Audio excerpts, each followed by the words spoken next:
This is Tulika Banerjee from Forensic Science Unit, SGTB Khalsa College, University of Delhi, presenting this module on behalf of Ritu Sharma, Assistant Professor, Sachi University of Buddhist Indic Studies, Bhopal. I am delighted to present this lecture on Sociology of Crime and Deviance, which is taught in BA first semester. The course broadly outlines the key concepts of deviance and crime, illuminating them with associated concepts such as social control and stigmatization, as well as with key theories such as left realism, right realism, and social constructionist. During the modules, students will seek to understand crime and deviance, looking at the origins of punishment in society and how explanations for criminal activity moved from more individualist accounts based on biology, genetics, and psychology to more social explanations, charting this throughout the 19th, 20th, and 21st centuries. Students will be encouraged to think about types and trends in criminal behavior and how these change over time, but also how responses to crime by state and non-state agencies has shifted. The issue of how to measure crime will provide students with the opportunity to develop their critical thinking skills in relation to the construction of data. The modules will also look at the origins and sources of misinformation around crime and deviance, as well as the difficulties of researching these topics. The contested nature of criminality and criminalization will also be discussed in the context of discussions around race, gender, and sexuality and youth. This chapter will introduce the students to prevalent issues of crime and deviance, encouraging students to approach these topics using their sociological imagination. The modules are designed for those who are new to sociology and social policy, as well as those who have some experience of the subject. The chapter aims to answer the following questions. What are the classic and contemporary characteristics of crime and deviance? Why are some people seen to be deviant and some not? And what are the implications of this? How is crime controlled in society? Let us first make ourselves clear with the learning objectives of this lecture. By exploring key themes and classic and contemporary debates in the sociology of crime and deviance alongside the policy implications of criminality on completion of the module, a student should be able to demonstrate their understanding of the main theoretical and policy perspectives relating to the issues covered, contribute to informed debate in relation to issues surrounding crime trends and policy and how these link to issues of welfare. Critically evaluate the strengths and weaknesses of the evidence base in crime policy and explain how this can be improved. I do expect that the students will successfully fulfill the objectives of this chapter, and I expect the following learning outcomes from them. On completion of the modules, students should be better able to demonstrate a familiarity with the basic concepts, information, practical competencies, and techniques in sociology and social policy of crime, including the development and operation of the welfare state and criminal justice system. Use basic generic and subject-specific intellectual qualities, that is, be able to communicate the results of their work, present a structured and coherent simple argument in sociology, social policy. Interpret and evaluate the underlying concepts and principles of sociology and social policy, specifically in the area of crime. Display an ability to evaluate the appropriateness of different approaches associated with the discipline of sociology and social policy in the area of crime. Enunciate an awareness of the boundaries between sociology, social policy, and other disciplines. I hope that you all are clear with the general idea about the topic we are going to discuss in this lecture.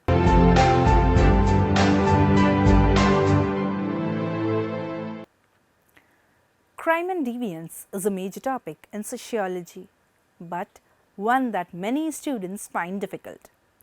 This is in part because of the fragmentation and diversity of the different approaches, making it difficult for both teacher and student to establish links and connections between them.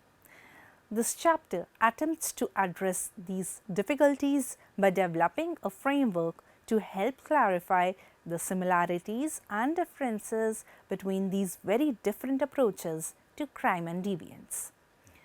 We have also taken account of the dramatic shift in the focus of research in recent years away from deviance and theorizing about crime towards crime control and prevention. We'll look at how the field is changing and how some of the newer approaches can be linked to the more familiar ones. The structure of the chapter is based on the idea that sociological theories of crime and deviance can be usefully divided into theories of social causation, social construction, and social control.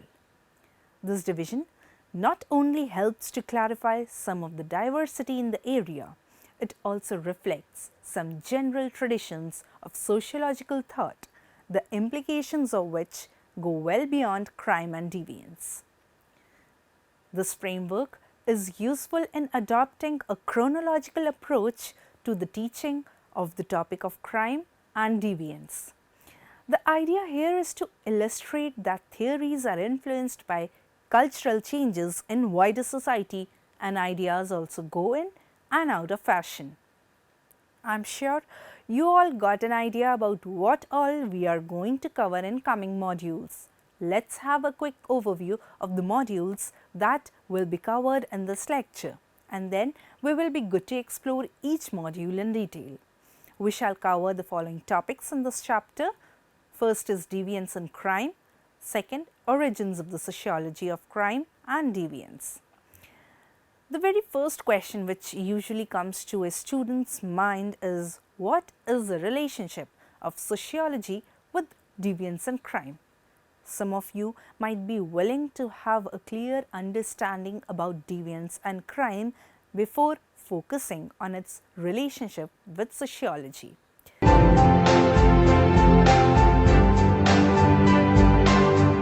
So, let us begin our discussion. Sociologists who study deviance and crime examine cultural norms, how they change over time, how they are enforced, and what happens to individuals and societies when norms are broken. Deviance and social norms vary among societies, communities, and times, and often sociologists are interested in why these differences exist and how these differences impact the individuals and groups in those areas. Sociologists define deviance as behavior that is recognized as violating expected rules and norms. It is simply more than non-conformity. However, it is behavior that departs significantly from social expectations. In the sociological perspective on deviance, there is subtlety that distinguishes it from our common sense understanding of the same behavior.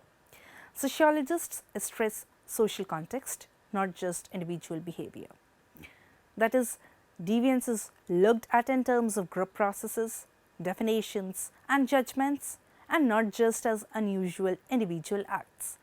Sociologists also recognize that not all behaviors are judged similarly by all groups. What is deviant to one group may not be considered deviant to another. Further, sociologists recognize that established rules and norms are socially created, not just morally decided or individually imposed.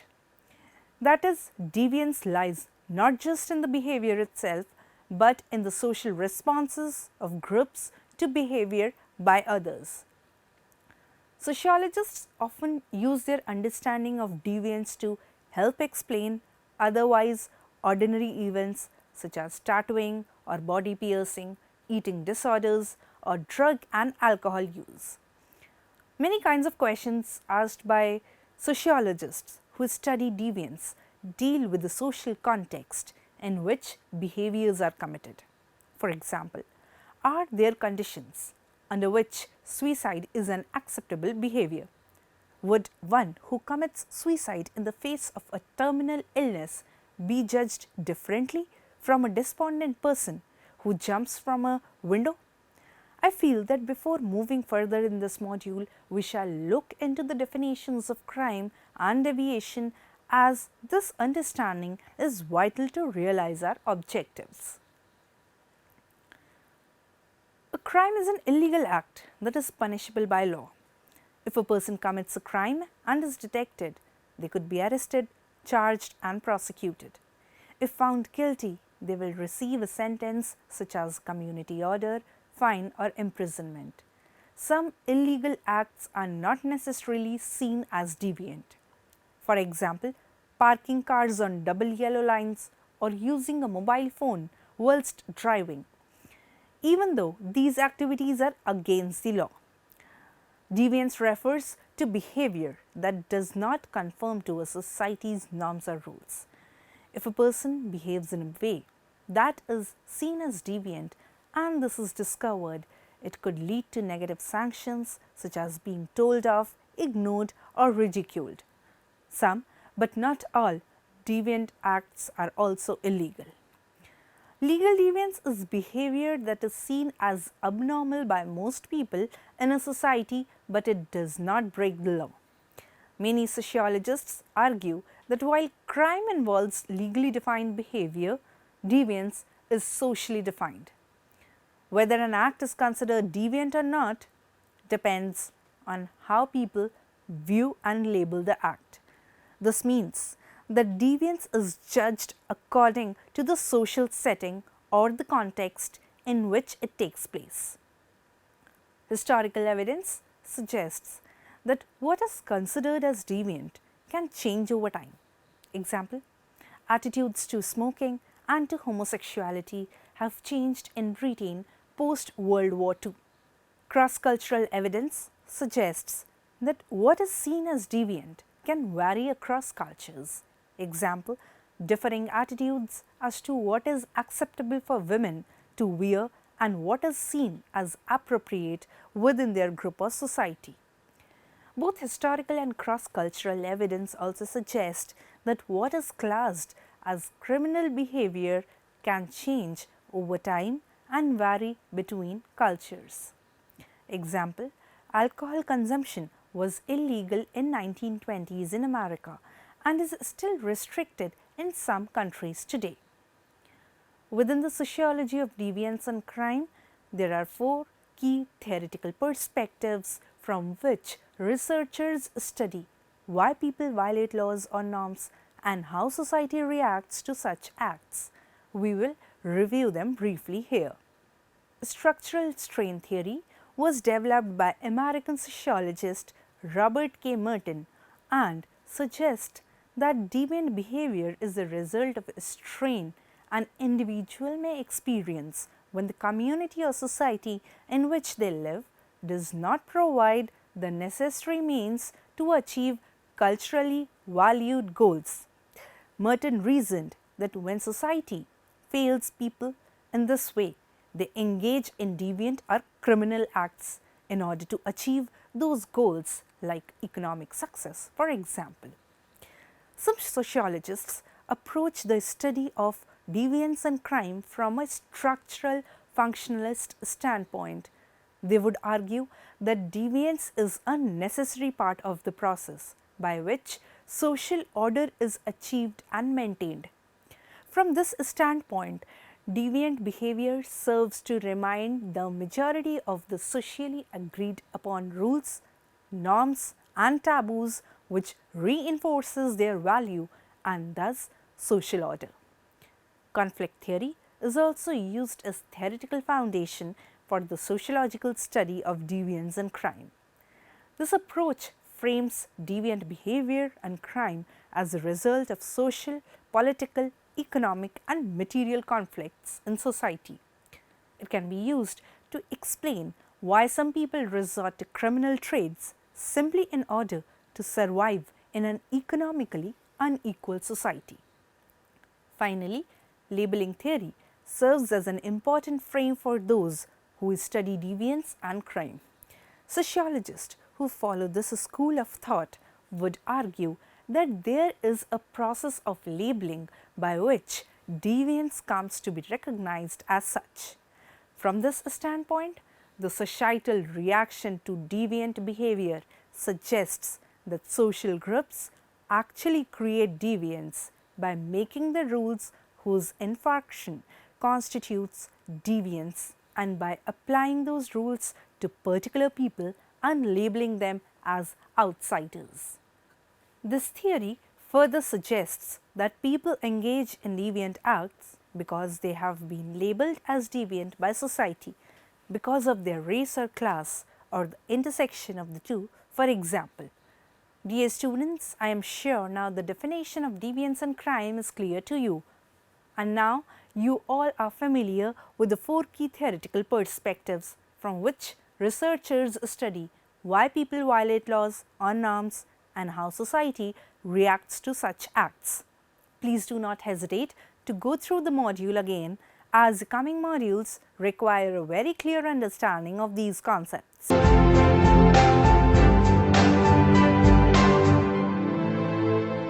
In the previous module, I have introduced the concept of deviance and crime, and you all were made familiar with the four key theoretical perspectives from which researchers study why people violate laws or norms and how society reacts to such acts. Now, you all must be wondering how sociology of crime and deviance came into existence. The answer to this question is covered in depth in module 3, that is Origin of Sociology of Crime and Deviance. So, let's begin with this module. Crime has always been with us, but different historical periods have had different ways of analyzing and responding to crime. This module begins with a brief look at the origins of the study of crime in the 18th century. This helps put the subject in its historical and social context, whilst bringing a sense of continuity to the subject and helping place changes in focus and new developments into a wider context. In order to clarify this historical perspective for students, we need to identify three key influences of early sociology. First is classical criminology, second is positivism, and third is Durkheim. Let us talk about our first factor of influence, that is classical criminology. Arising out of the philosophy of the Enlightenment, classical criminology was concerned above all with producing a more rational criminal justice system. It was argued that society was a contract, crime breached that contract and was therefore a moral and a political issue requiring state control. However, that control should be rational and just. For example, laws should be clear, a person must be presumed innocent until proved guilty. Criminal justice had to be consistent, not arbitrary, and where possible, crime control should be characterized more by reform than by punishment of the body. The ideas of classical criminology underpin the criminal justice system in most Western societies and also make many of the same assumptions as recent approaches to crime control. I hope our first factor of influence, classical criminology, is clear to you all. Now let us discuss about our second factor of influence, that is positivism. While classical criminology influenced the judicial system, by the later part of the 19th century, the new social sciences developing in universities were becoming increasingly interested in the causes of crime.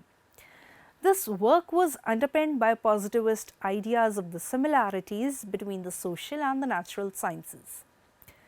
Crime was a technical problem and not a moral or political one. It was caused by some defect, and once you knew the cause, you could put it right, rather like a mechanic can repair a faulty car. Of course, positivists differed in where they located the origins of that defect. In biological theory, the defect was to be found in the body. In psychological theory, it was in the mind. In early social theory, it was less evidence of a defective individual than a defective environment, a long-standing theme in a variety of sociological approaches. The differences between classical criminology and positivism are important because they are still being played out in three long-standing debates in our thinking about crime and deviance. Should the focus be on the crime or the criminal? Is crime chosen or determined? Should the primary focus be on the causes of crime or its control? I hope our first two factors of influence are clear to you all. If not, please review them. Now, let us discuss about our third factor of influence, that is Durkheim. Durkheim was trying to develop a science of moral order which puts him somewhere between classical approaches and positivism. He was concerned with the problem of social order and the relationship between the individual and society. For Durkheim, the social causes of crime are not simply found in people's material situations, as many social reformers believed. They are also to be found in people's cultural situations, such as the extent to which they feel part of the society and the relationship between their aspirations and the opportunity to achieve them.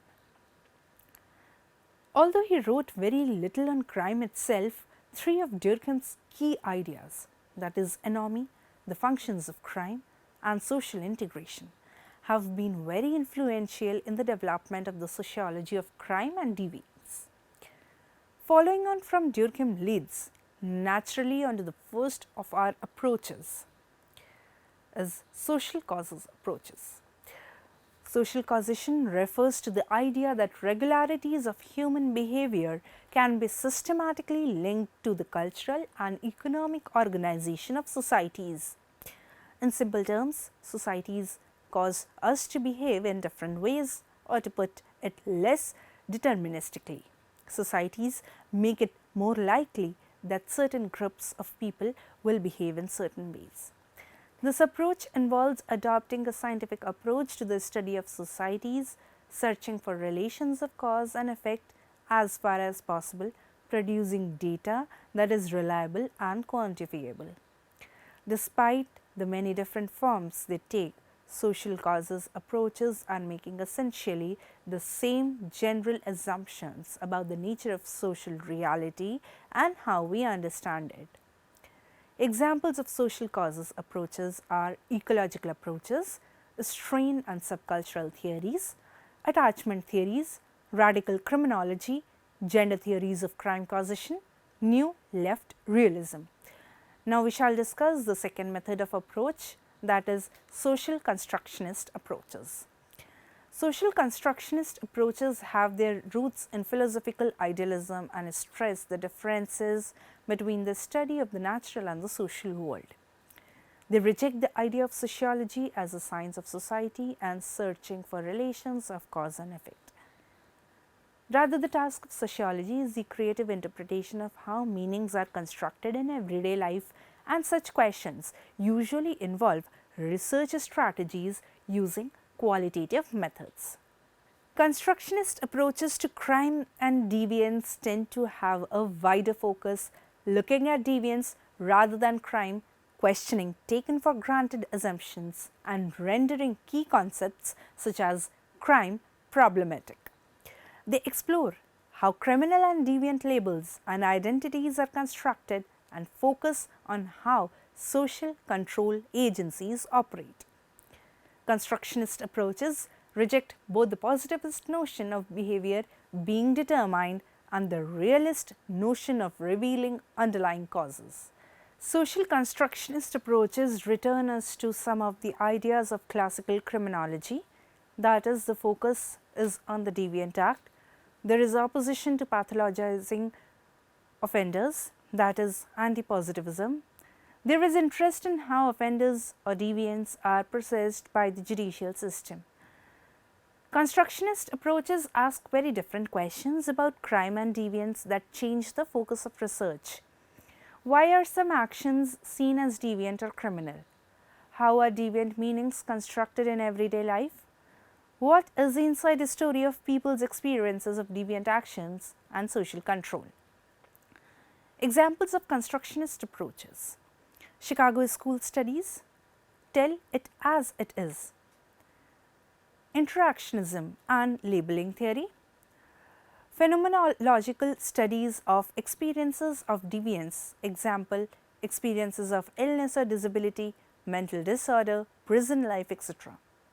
Ethnomethodologically influenced work on example production of official statistics, processing mental cases, Foucauldian approaches and postmodernism. Of course, not all the familiar theories fit neatly into this framework. Radical criminology, for example, is clearly interested in questions of labeling and construction. However, in the final analysis, radical theory searches for real underlying social causes of both labeling and crime itself, while constructionists see these labeling processes as ends in themselves. Deviance is what people say it is at a given time. Now that we have discussed the social constructionist approaches, it's time to move on towards the third method of approach, that is social control approaches. Social control approaches refer to an increasingly influential tradition in sociology that views the subject more or less as a form of applied social policy. Work in this tradition confines itself to seeking solutions to middle-range problems and is not committed to specific grand theories of either society or knowledge. Research in this tradition favors comparative and quasi-experimental research designs using both quantitative and qualitative methods.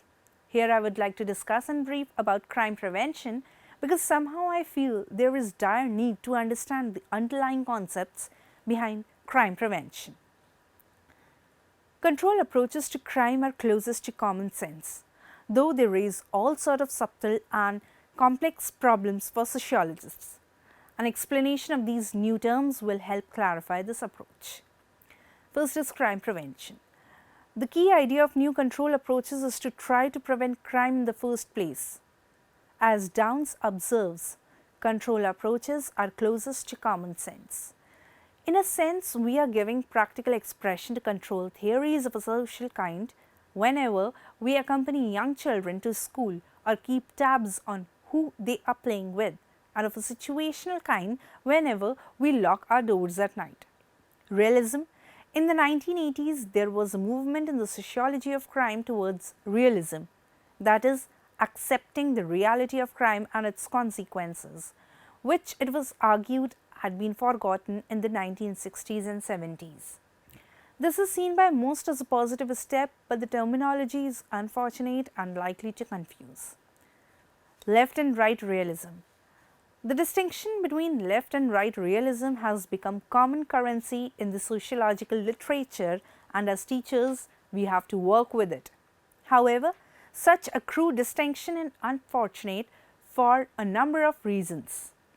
Not only have the terms left and right become more ambiguous, but depending on their own political views, students may well approach them with preconceived ideas, reinterpreting one of them as obviously good and the other as obviously bad before they have understood them.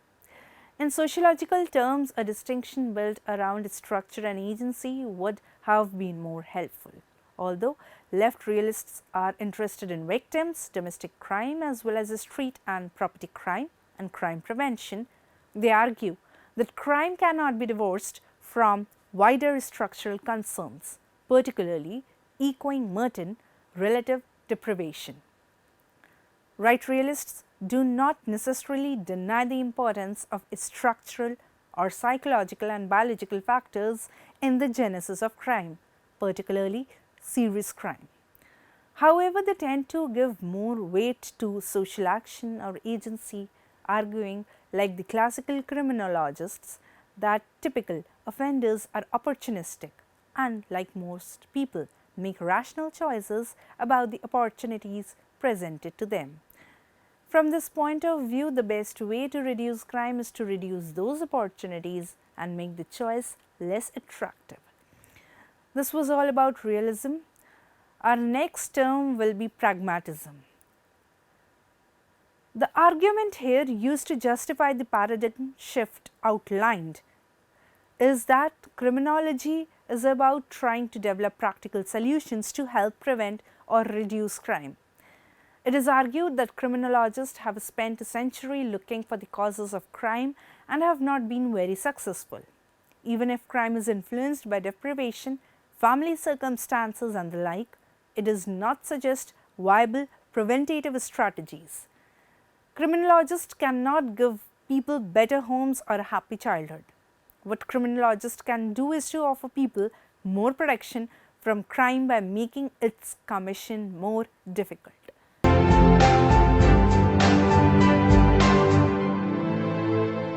As a consequence of the objectives that I have already outlined, attention has moved from the criminal to crime, that is classical criminology, or more specifically, the settings in which crime takes place. The argument is that the scope for prevention is greatest at that point, by example, increased surveillance.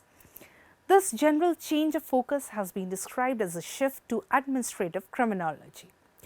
The arguments for it are that it seems to work to some extent. The arguments against it are that you cannot really develop long-term strategies for crime without knowing its causes. And it is right-wing because it accepts the status quo and works within it. Dear students, with all these information, I have given a detailed account of the sociology of crime and deviance, and I am sure you all have understood the central idea behind this module. This brings to the end of today's lecture. Do keep in mind what we have discussed today. I'll be back with one more lecture in this series. If you want to learn more and enhance your knowledge, you may log on to our website www.cec.nic.in for MCQs, quizzes, LORs, etc. Make sure you revise the modules frequently so that you master the topic well and take up the exercises. Thank you for your time today. I'll see you in the next lecture. Keep learning and goodbye.